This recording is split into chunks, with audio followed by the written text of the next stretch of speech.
Bonjour les amis, bonjour le micro-chauffe, bonjour la famille. Nous sommes le 8 août 2024, en direct de Livry-Gargan. Je voudrais aborder un sujet avec vous, c'est qu'on utilise le terme économie. On dit, on met souvent en avant euh, les économies qui dominent, notamment les États-Unis, la Chine, l'Europe. Euh, pour moi, l'économie vient du mot s'économiser. S'économiser mentalement, s'économiser physiquement, c'est-à-dire consommer le moins possible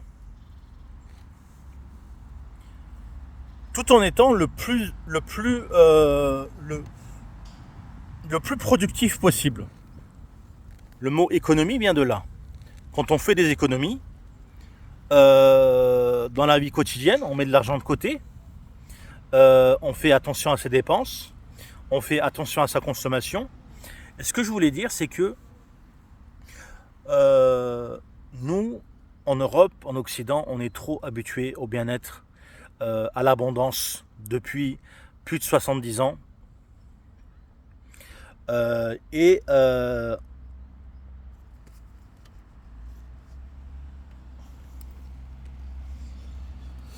Et je voudrais dire que on ne fait pas le poids, économiquement parlant, avec les pays étrangers.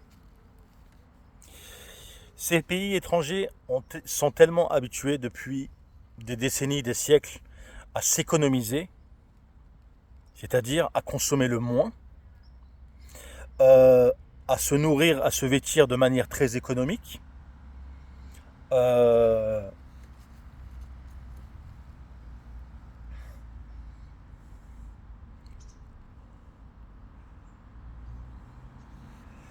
on ne fait pas le poids avec ces pays-là. On ne peut pas gagner économiquement. On ne gagnera jamais économiquement sur des choses simplistes, sur de la production simple. D'où pourquoi l'Occident a tant innové dans la recherche, dans la technologie, dans les techniques. Première révolution industrielle, deuxième révolution industrielle, troisième révolution industrielle, etc., etc. Sur les choses simples de la vie, on sera jamais, on ne pourra jamais tenir tête à des populations étrangères telles que des Chinois, telles que des Indiens, tels que des Pakistanais, tels que des Afghans, tels que des Africains,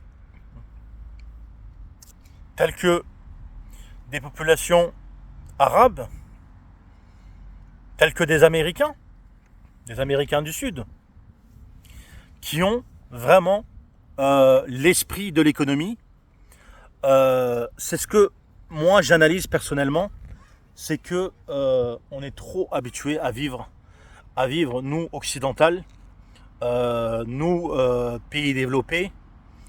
Euh, on a eu la chance d'innover dans des domaines que les autres n'ont pas eu accès. Mais là, ils sont en train de se rattraper depuis une bonne vingtaine d'années. Euh, Grâce notamment aux délocalisations qui leur a permis de s'imprégner de tout un de tout un euh, de toute une industrie. Toute une industrie a été délocalisée. La robotique a été délocalisée. Les procédés techniques ont été délocalisés. Donc ils se sont imprégnés de tout ça. Tout ça pour dire, les amis, que il faut qu'on continue à innover dans des domaines purement très techniques, si on veut maintenir notre, notre, notre comment dire, notre croissance, si on veut continuer à gagner notre pain. On gagnera jamais le combat économique face à des pays étrangers. Quand on parle d'économie, le terme s'économiser, s'économiser mentalement, s'économiser physiquement, dans le but de produire. Nous, il nous faut 2000 euros de revenus 2000 euros de salaire en Occident. Dans certains pays en voie de développement ou dans certains pays pauvres, ils ont 50 euros par mois pour vivre. Et avec 150 voire 200 euros par mois dans ces pays-là, ils vivent pratiquement aussi bien que nous. Donc vous voyez l'écart. Vous voyez l'écart économique ou pas? 2000 euros pour nous ici en Occident et 200 euros pour eux dans les pays en voie de développement, dans les pays pauvres. Donc 10 fois plus. On a besoin de 10 fois plus ici pour vivre. Alors certes, c'est peut-être pas le même niveau de confort, c'est peut-être pas le même niveau de confort comme j'ai dit, mais vous voyez la différence. Donc d'un côté ça m'effraie, d'un côté ça me fait peur pour les 20-50 prochaines années. Certes, on a relativement bien construit, que ce soit en termes d'infrastructure, que ce soit les routes, les écoles, les hôpitaux, les systèmes électriques dans les villes, les routes, les espaces verts, de la plus petite ville, du plus petit village jusqu'à la plus grande métropole, tout est bien construit en Europe, mais ça fait quand même peur pour les 20-50 prochaines années. Ça crée de grosses frustrations dans les populations, ça crée de grands dégâts, ça crée de grands troubles, de grandes angoisses dans la population qui se rend compte finalement que ces pays étrangers, économiquement parlant, sont bien au-dessus de nous.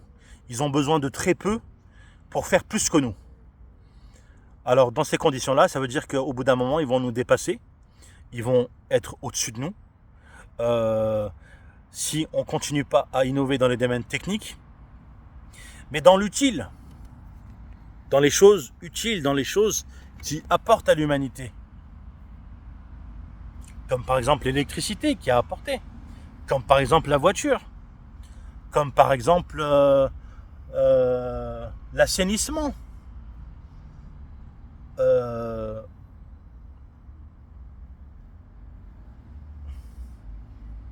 vélo, la moto, le bateau, les avions. Continuez à innover, continuez à se perfectionner. Ah certes, on agit tous quotidiennement comme une fourmilière.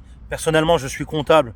En tant que comptable, je fournis l'effort quotidien quand je suis en activité, quand je suis à mon poste de travail pour produire de la valeur ajoutée, pour être efficient, pour tenir les comptes de la société et m'occuper de la santé financière de l'entreprise. Mais les ingénieurs, les techniciens, les inventeurs, les scientifiques, il faut qu'on leur donne plus de moyens quand même.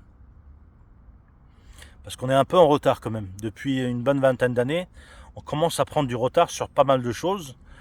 Et après, c'est surtout au pouvoir public, à l'État de mettre en place le budget pour soutenir tous ces chercheurs, tous ces inventeurs, tous ces gens qui cherchent à trouver de nouvelles technologies, à trouver de nouvelles inventions, de nouvelles matières et de nouvelles trouvailles pour nous permettre de garder notre avance technologique et technique.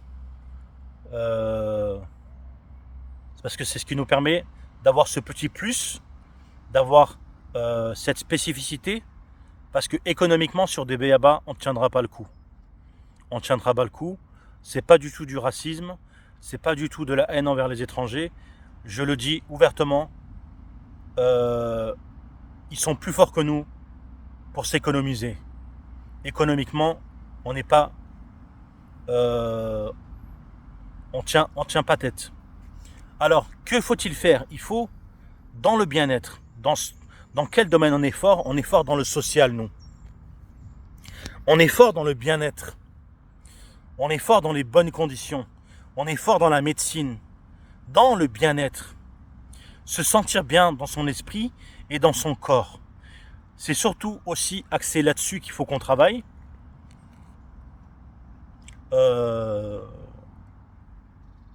Et voilà. C'était le micro-chauffe de ce 8 août 2024. Prenez soin de vous. En direct de l'Ivry-Gargan, à l'Ogluercine. Prenez soin de vous les amis.